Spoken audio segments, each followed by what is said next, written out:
All eyes on Prairie Village this week. Welcome in 7:05 on a Thursday morning. Thanks for joining us on KCMO. So a Johnson County judge is going to be ruling this week on the legality of 3 citizen-led petitions in Prairie Village. Without getting too far into the weeds on this, the judge better approve them. I'll just put it that way.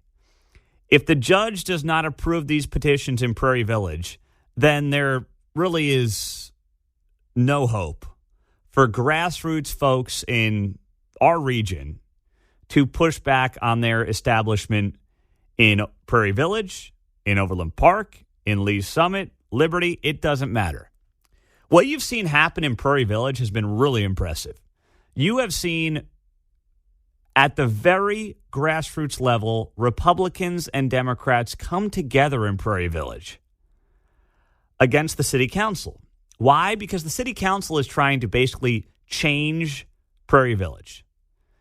In the name of equity, they want to make sure that there are ample amounts of apartments in Prairie Village. That's number one.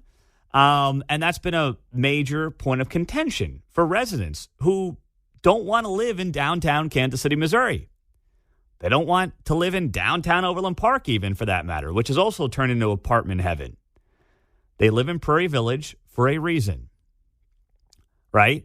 Now, some may say, oh, boy, you just don't want certain kinds of people coming to your community. No, that's not it. I just don't want to drive down the street and leave a single-family neighborhood and say, oh, there's the new 4-story apartment complex in Prairie Village. And by the way, what does that do to school resources? What does that do to city resources? You know why a lot of cities want to do this, right? They want to create high-density living because it helps their bottom line. It brings them more tax dollars, theoretically. Now, they always spin it as being good for you. They always spin it as like, hey, the more people we have, if we have high-density living, your taxes will go down. But that never happens. I've been sold that bill of goods in multiple places I've lived, but amazingly, my property taxes have never gone down. They just keep going up. But whenever these projects come to fruition, city leaders in suburban areas will tell you that it's good for you. They'll convince you that more people paying taxes into the city coffers means that yours will go down or won't go up as fast. Of course, you can't ever quantify that, but that's the claim that they'll always make. And it's all a bunch of BS. It always has been, it always will be. So Prairie Village residents said enough. And that tight-knit community, regardless of what their political leanings are, they've come together and they've said, you know what, there's something we can agree on here. And what we can agree on is when we spend big bucks oftentimes on homes in Prairie Village, well, we're buying into Prairie Village for a reason. It's because of what Prairie Village is.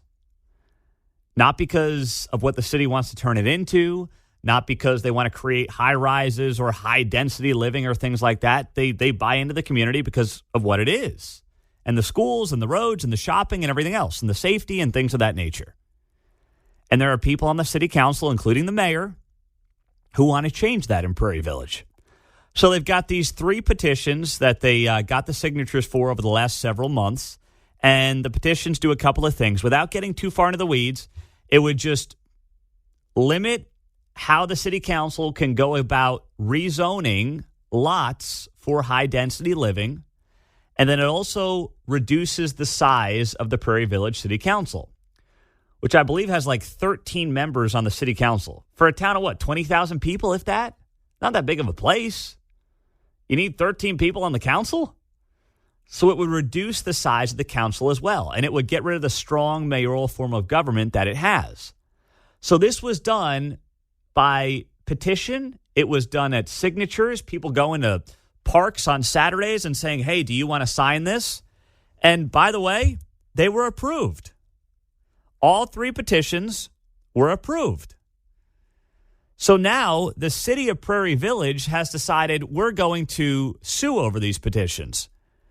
They've got their attorneys insisting that these petitions are not legal.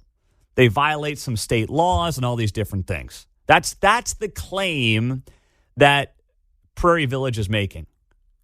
They are trying to silence the voices of their own constituents and fight this petition in a court of law.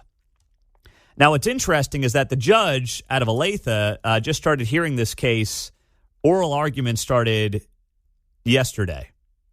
And they've got to have this done. The deadline to get petitions on the ballot is tomorrow. However, the Johnson County Election Office says it will allow an extension into next week to let the matter be resolved in court. So this thing could leak in the next week. We'll see what the judge decides. But here's the thing. If the judge sides with the city on this, this will be a blow to any kind of grassroots activist campaigning when it comes to petitions in the entire region, especially on the Kansas side of the state line. Because a lot of people are going to throw their hands up and say, screw it. You know, I'm trying to organize. I'm trying to bring people together. I'm trying to petition at the grassroots level to make changes in our city government, in this case, Prairie Village.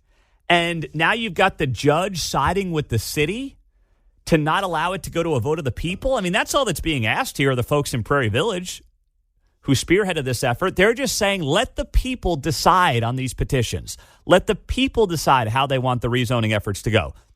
Let the people decide if they want to shrink the size of the city council in Prairie Village.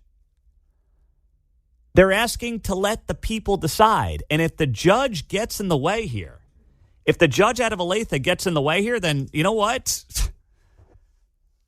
It's going to be a lot of speculation as to who's really in charge. And if it's the people or if it's, the so-called establishment. Calvin's in Olathe on KCMO. Hey, Calvin. Hey there. City council aside, there is an Obama-era regulation where they wanted high-density housing put up around the country. And to make that happen, the Obama administration decided they were going to withhold federal tax dollars, i.e. your tax dollars, from going to cities unless they started putting up apartment buildings and stuff. I've got the same problem where I live. I live within a half mile of high school, junior high school, and a grade school. Now they're putting up a really big but nice apartment complex just down the road. Where's that at? Black Bob. Black Bob over in Olathe. Yeah.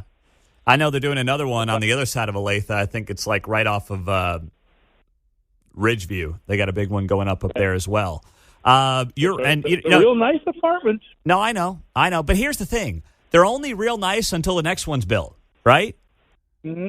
That's always how these apartment complexes work. Oh, it's going to be the nicest apartment complex in Olathe, in Prairie Village, in wherever. Until the next one's built, and that one's the nicest. And then each one behind that one gets less and less nice. That's always how it works with these things, Calvin. Well, I'm in an active search for a house outside of the city limits right now. Yeah. Can't blame you, man. I don't want to say it. Calvin, you bring up a good point, too, about the Obama era. I remember it from 2016, and I'm trying to find some articles on it here. This is from July of 2015, investors.com. Obama administration mandates diversity in suburbs. This is from 2016. Obama takes on zoning laws and bid to build more housing, spur growth. I mean, I'm all about building more housing, but, in places like Prairie Village or Olathe, in Calvin's case, build the housing that people want in those communities, which is single family. But the developers can't turn a quick buck on that. And that's one of the biggest problems as well. So if developers want to build high density and the city on the back end is willing to help them out to build more high density, then that's what's going to end up being built. It's happening, as Calvin said, in Olathe. It's happening in Overland Park. It was a big part of the mayor's race there 2 years ago. And now Prairie Village has actually put together a great grassroots effort to push back, and it's in the hands of a judge right now. So we'll see what this judge, Rhonda Mason, Division 4, Johnson County District Court in Olathe, she's the one who's going to decide this, and they will continue to hear oral arguments later today.